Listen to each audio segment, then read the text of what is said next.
Hey guys, what's happening? So with us getting back into the Ultimates of Earth 6160, in this one we're introduced to the new Hawkeye. And I gotta admit, I'm digging this switch up a lot more than I thought I would. So with that said, if you're enjoying these videos, be sure to drop a like, subscribe if you're new to the channel, and don't forget to hit that bell up top to get all notifications. Alright, so coming back, we pick up with a conversation between Tony and Cap at the Triskelion, which is the secret Stark satellite that they've been using as their headquarters ever since the attack from the Maker's Council, where they framed Tony. So to avoid getting obliterated, they fled 6 months into the future. And ever since the stories come back to Tony and Doom, Thor, Sif, and the others, this has been their base of operations. But prior to this, and I could be mistaken, but prior to this I don't recall them calling it the Triskelion. And I mean, maybe it happened during the Free Comic Book Day story, but I can't recall off the top of my head. However, I will say that I do like that they're going with this name, because it's the same name that the 1610 Ultimates used for their base of operations located just north of Manhattan. So to see this come back as the name for the secret Stark satellite that Tony and the others have been working from, it makes it feel a bit more official. Like, okay, this is their base of operations, rather than just the place they ran to before they can find somewhere else. But it's here where we come back, where we find Iron Lad telling Cap about these different attacks on Roxxon refineries, where within just months apart, these locations were laid to waste by arrows, which has Cap looking at Tony like that's Cap. But Tony goes on to explain that these weren't just any arrows, and he doesn't even want to call them arrows, because it's a cutting-edge, self-printing smart projectile weapon system that he designed, which of course has Cap like, yeah, them some arrows. But this brings concern for Tony, because this is the same kit that was supposed to go to the original Hawkeye, who, like we saw in Ultimates issue 1, didn't care to be a superhero. And the way Tony phrases it, he's like, that Hawkeye rejected our offer. But Cap's just like, threw it in a trash can, you mean? But for Tony, this causes concern, because as far as he knows, some random person just picked it up, and they're causing all sorts of trouble with it. And like we've seen, Tony's been busy. He's had a lot going on, but recently, he's had the chance to run this person's numbers to see where their hero's score would land, so he could have a better idea if this person could be trusted. But after Tony ran the numbers, they landed on the bottom 10th percentile, and they were on the Villain Potential Index, which is a really interesting way of determining whether someone's going to be good or evil, and we'll talk more about that in a little bit. But right here, Cap just tells Iron Lad, some things aren't captured in numbers, Tony. I thought you'd learned that after what happened last time. And Tony tells him that's exactly why we have to get these weapons back. I can't be responsible for any more unnecessary death. I can't, Steve, because the amount of lives lost from Tony's last attempt to create superheroes, it's still weighing heavy on him. So Steve is just like, gotta love this guy. So Steve is just like, we're talking about arrows, Tony, almost as if he's saying, these are arrows, how serious could it be? So Tony tells him, yes, Steve, arrows that can follow a target 40 miles, cutting right angles at 3 times the speed of sound. Arrows that can blow holes in battleships and fry every electronic device for 200 yards. A properly trained man could take out an army with those arrows. So yeah, once again, like we've seen, Tony's dealing with a lot. So he tells Cap that he needs his help. And this weighs heavy on Tony, because he feels like he took his shot and he missed. So Cap just tells him that he'll take care of it. Which from here takes us over to Roxxon Refinery 15, where we find Cap taking care of it by going to have a conversation with the new Hawkeye, who at this point has a repulsor arrow pointed right at Cap. So it's safe to say this isn't going well so far.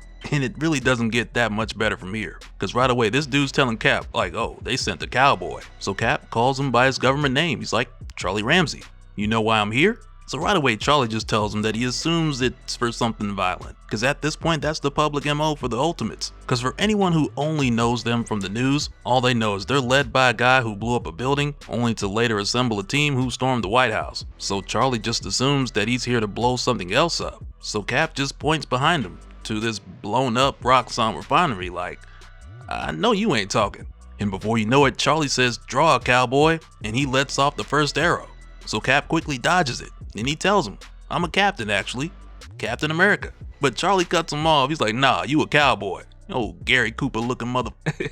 As he goes on to say, and I am the Indian. But right away, even with Cap dodging this arrow, it just circles right back around like Tony described. But Steve's able to block it at the last second. And as far as all this talk about cowboys and Indians, there's a point that Charlie's making that we'll get to in a moment. But in the here and now, Cap's like, sure, I get the reference. And it's like with Cap saying that, we also understand that reference. So next, Charlie follows the repulsor arrow with the sonic screamer arrow, which is really just the start of many painful attacks that Cap is going to endure throughout this.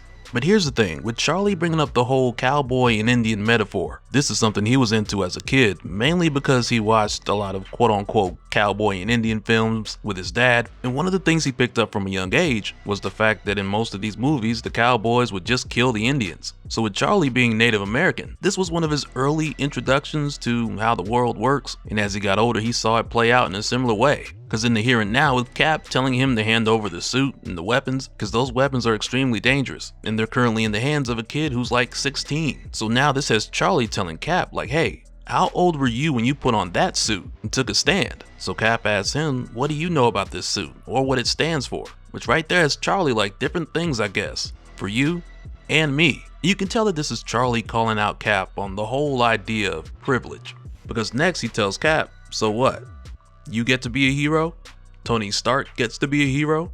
The guy who threw all this stuff away, he gets to be a hero? But me, I don't meet the criteria. I fail a test or something? We always fail their tests. The math never works out in our favor. And really, it's like a prime example of this will be something like Tony's heroism score algorithm. Because if you're trying to determine if a group of people are going to be good or evil, there's certain criteria that's going to swing in a particular group's favor. Like for example, out of a group of 100 people, 20 are minority, 80 are majority. But if 5 from the minority and 5 from the majority get together and they all decide to be evil, then you have a report where 25% of minorities are evil, while only 6.25% of the majority are evil. And without any other context, 25% versus 6.25%. It sounds like there's more people in one group than the other, when the truth is you're just pulling from a smaller pool. And I mean, I'm sure Tony's algorithm took more information into consideration, but this just goes to show what may have been an oversight on Tony's end. It's a reality that Charlie's been living every day of his life. And this all comes back to why he's been destroying these Roxxon boundaries. Because he goes on to tell Cap, you know what they do? These Roxxon energy partners? They do whatever they want. They flood the plains, they dig up our sacred ground, they foul the water. And as he's saying this, he draws 3 different arrows, one with knockout gas, another with freeze, and an acid arrow, as a way of showing Cap how it feels to be hit by 3 things at one time. Because he goes on to tell Cap with Roxxon doing whatever they want, when people like him stand up or protest, they're either killed, locked up, or forced from their land. And that's why he's chosen to fight, because to him it's all the same. Whether it's Roxxon, the North American Union, the United States of America, it's all cowboys and Indians. So Cap tells him here, those weapons, this life, it's a burden. You don't have to take it on. But Charlie tells him, I do. It was meant for me. I saw the boy in the light. I heard what he said. Protect the innocent, save lives, and inspire the citizens of the world to be their best selves. I had the vision. So right there, Cap's like, oh, you talking about Tony? Yeah, that message wasn't for you, big dog. And Charlie just yells out this angry, I know! No, but he ends up telling Cap that his government name is Charlie Ramsey, but his spirit name is Charlie Hawk's Eyes. So to Charlie, the way he sees it, this gear was meant for him. This was meant to be, and he's not gonna give it up without a fight. And Charlie goes on to say, the ones who made this world, they didn't make it for people like me. So sometimes you see something, an old movie, or a vision, or a symbol, and even though it wasn't made for you, you make it yours anyway. Because if you don't, how else are you gonna be anything in this world they made? I'm not stupid. I've seen Star Wars. I know it wasn't a spirit or something, just some arrogant kid. But it was my vision because I decided it was. Visions aren't about the messenger, or even the message. They're about the receiver. And it's right there where Cap's just like, enough. And he just bank shots the shield off the wall and straight to this man's head. Almost as if Cap could have ended this at any point in time that he wanted to. And right there it just has Charlie like, up, the cowboy wins and the Indian dies. Everybody cheers. But to Charlie's surprise, Cap helps him up, and he lets him know that he's gonna need him to use those eyes, cause Roxxon's got a clean up crew of mercenaries incoming. So now they gotta focus the fight on them. And as these guys pull up, Charlie's looking and he's like, man, there's 1,000 of them. So Cap just says, someone once told me that with the proper training, an operator could stop a small army with those weapons you're holding. So I hope you've been practicing. To where from there, the 2 of these guys take on this entire crew. And Charlie holds his own. And I mean, I'm not sure if it was exactly 1,000 mercs, but it was definitely a lot. And it just goes to prove what Tony was talking about, as far as the capabilities of this Hawkeye kit, and what it could potentially do in the hands of someone who's proficient with arrows. Or excuse me, not arrows, but cutting edge self-printing smart projectiles. Because again, Tony doesn't like to just call them arrows. But after they're done, Cap tells Charlie that they've got to go before more mercenaries show up. So for a moment, Charlie's like, hey, well, what about our fight? Weren't you trying to take the arrows back? So Cap just lets him know that was never the plan. He just wanted to be sure before he told Iron Lad that he didn't miss. And as they leave, there's a moment here where Cap asks Charlie if his spirit name is really Charlie Hawk's Eyes. So Charlie tells him, you white people believe anything. So yeah, Charlie don't mind speaking his mind. But following this, next we head over to Emmanuel DaCosta in the Hulk, where in DaCosta's case, Roxxon's a huge part of his financial portfolio, so he's feeling the loss of all of these refineries in his pockets. But Bruce assures him that he has this under control. And for a moment here, it's almost like Bruce takes it as a sign of disrespect with him seeing that Emmanuel's worried about this, because Bruce has been watching and studying the Ultimates, and the way he sees it, they're guerrillas. They operate as an insurgency. So if he kills one or two, they're just gonna go into the shadows and gather strength. So in response, DaCosta asks Bruce, what does he propose to do about this? And Bruce tells him, very simple, I'm going to kill them all at once. Which right there just got me like, oh, okay. Because for a while now, it's been feeling like we've been building up to this moment where Bruce is gonna take on the Ultimates by himself. And I'm not gonna front, I'm eager to see how it goes. Because little by little, we're learning more about this Bruce of Earth 6160, like with us getting some of his origin back in issue 3, which just made it seem like Bruce has never been a nice guy. And now with him planning to go after all the Ultimates at once, it sounds like he's about to take it to a level that we haven't seen him take it to before. So yeah, I'm here for it. And so now real quick, I want to give a special shout out to all the patrons. Thank you guys for all of your support. And for anyone who's new here, who wants more information on how to support the channel, I got a link below where you can go to patreon.com/DopeSpill.